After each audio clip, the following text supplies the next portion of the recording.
Am I the a-hole for not letting my mom and sister see my dad before he got sent to the morgue? 2024 was a terrible year for my family and I. My dad passed away in October of last year. He had a myriad of issues with his body, and he decided not to care about his health. He canceled an appointment to scan his brain for neurological issues. He can no longer walk because of severe muscle atrophy. He suffered a stroke and told no one about it. Earlier in the year of 2022, I helped him get disability pay from Social Security. He paid into Social Security for 30 years, and because he was only 57 at the time, he couldn't retire normally. I went to his primary doctor with him, and he blatantly lied about his health so that he can go home. I couldn't help him because he couldn't help himself. I tried to, but after some canceled appointments by him, I decided that I couldn't help him if he doesn't help himself. Fast forward, he had a pretty bad fall and couldn't get up in September. He pooped and peed on the floor and couldn't even eat. He was then hospitalized for a month. During the stay, he got sepsis. He could no longer breathe without the big oxygen machine. I visited him a week before he passed on my birthday. I told no one about the visit. I looked at my dad, and he was no longer responsive. My heart sank as the doctor said that it's only getting worse as the days progressed. Fast forward to the next weekend,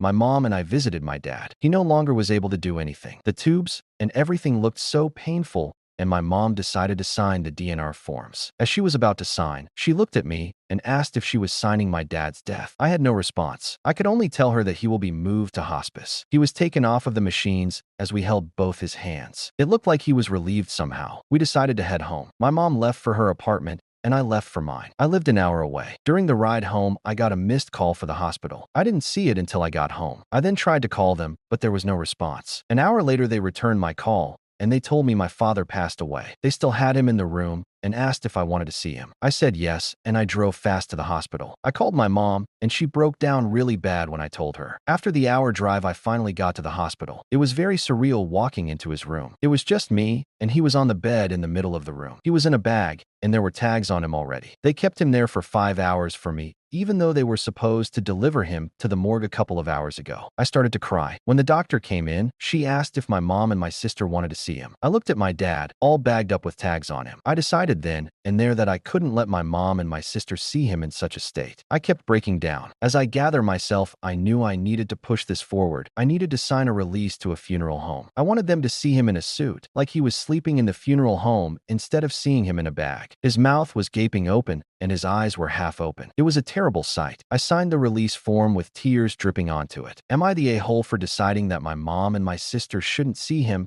and that they should see him in a suit at the funeral home? The funeral home will close his mouth and shut his eyes as if he was sleeping.